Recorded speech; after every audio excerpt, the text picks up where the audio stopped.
1990 के बाद शहर की जो यगानगत थी वो यगानगत नहीं रही। सबसे बड़ा इशू क्या है? NFC अवार्ड जो सूबों को दिया जाता है। अब सूबों की मर्जी है कि वो किस पे कौन सा पैसा कहाँ पे कितना खर्च करें। पंजाब की गवर्नमेंट है, लाहौर पे लगाती है, लगता ही नहीं है पाकिस्तान का हिस्सा है। ओवरहेड ट्रेनें चल रही हैं, सब कुछ चल रही हैं, बसें चल रही हैं, हर चीज़ चल रही है, एक तरफ सड़कें साफ सुथरी हैं, हर घर में पानी आ रहा है, कोई टैंकर कहीं नजर नहीं आता, क्योंकि पंजाब की गवर्नमेंट वहाँ पे पैसा लगा रही है मुसलसल। कराची में रहते हैं 3 करोड़ अफराद, अब वो पैसा मिलता है 1.5 करोड़ के हिसाब से, वो पैसा ही आधा मिल रहा है। अब वो जब आप खर्च करेंगे तो उसके अंदर फिर हमारी जो कमीशन माफिया स्टार्ट आ जाती है, इसलिए कि यहाँ का कोई इस शहर का सरपरस्त नहीं है। इंसाफ की आपने बात की, 1100 अरब रुपए कहां गए जो पैकेज आना था।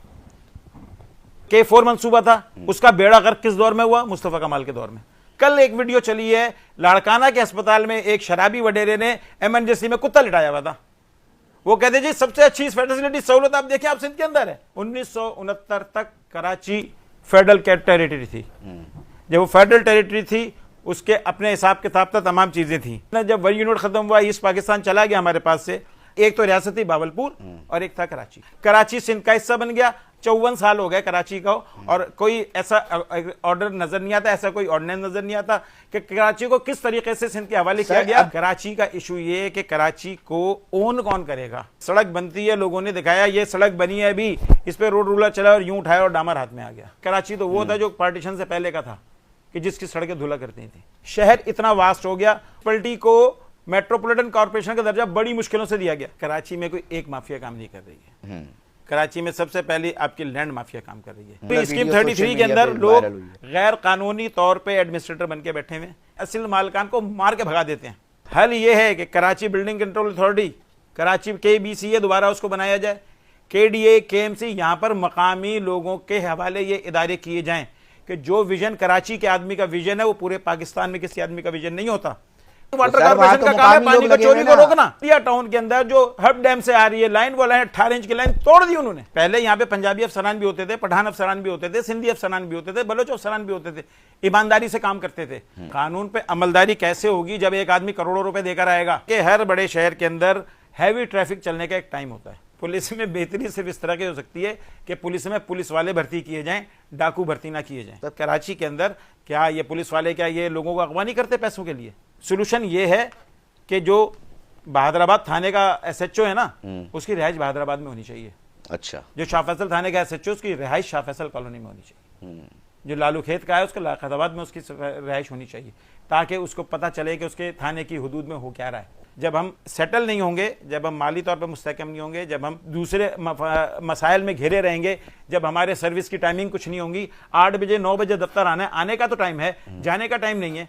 पूरी दुनिया में 8 घंटे का टाइम है दफ्तर का। लोग 12-12, 14-14 घंटे काम कर रहे थे, और जितना वो काम कर रहे थे उसके आधे, उनके काम के आधे से भी कम उनको पैसे मिल रहे होते हैं। उसके बाद वो बाहर निकलते हैं, ट्रांसपोर्ट ही कोई नहीं, चिंची पकड़ो, धक्के खाओ। औरतों का भी यही हाल है। थोड़ी दिनों पहले एक बंदा जो था अपनी बच्ची की दवा लेना, बिजली का बिल लेने के लिए, गुलशन मेमार की बात है, गया, उसने अपनी बीवी का जेवर बेचा और वापस आ रहा था कि बच्ची की दवा लेगा और सुबह बिजली का बिल जमा कराएगा। उसे लूटा, उसने लूटने में मज़ाहमत की, उसको गोली मार दी, वो मर गया। इस तरह की चीजें इस शहर के अंदर चल रही हैं। अब शहर की जो है डेमोग्राफी बहुत चेंज हो चुकी है। अब महाजिर सियासत यहाँ नहीं चल सकती। अब हमें सब लोगों को साथ लेके चलना होगा, जैसे हम 88 से पहले चलते थे। हालात वो हो गए हैं, जो लोग बाहर से आते हैं वो जब अपने गाँव या अपने शहर जाते हैं यहाँ से, तो वो लोग पूछते कौन आया है, तो कहते यार कराची से मेहमान आए हैं। जब उनके अपने घर में, उनके अपने गांव में उनको कहा जाता है कि कराची से मेहमान आया है, तो कराची वाला हो गया वो। अब उनको कराची वाला बन जाना चाहिए। जो भी कराची में रहता है वो कराची को ओन करे, कराची को अपना समझे, और कराची के लिए वैसे ही सोचे, वैसे ही समझे जैसे वो आज तक अपने गांव और उसके बारे में सोचते हैं, जहां पर उन्हें कराची वाला कहा जाता है। मेरा पैगाम यही है कि कराची में रहने वाला हर शख्स अपने आप को कराची वाला समझे। कानूनी मदद आपको चाहिए तो हमने जो है सोच लायर्स फोरम एक बनाया हुआ है, और इरफानुल्लाह खान साहब उसके जो हैं सदर हैं, तो वो उनसे रब्ता कर सकते हैं। की तरफ से बहुत अच्छा रिस्पॉन्स है। कराची के अंदर जो हालात हुए हैं गुज़िश्ता चंद माह के अंदर, आर्मी चीफ भी है, उन्होंने भी कराची को देखा सब। तो हम वो ग्राउंड तैयार कर रहे हैं, हम वो लोगों को तैयार कर रहे हैं कि भाई कराची के हालात अब अच्छे होने जा रहे हैं, तो अपना एक वजूद बताओ कि तुम हो। सोच कराची लोगों को ये दावत दे रही है कि तुम बताओ कि हम हैं।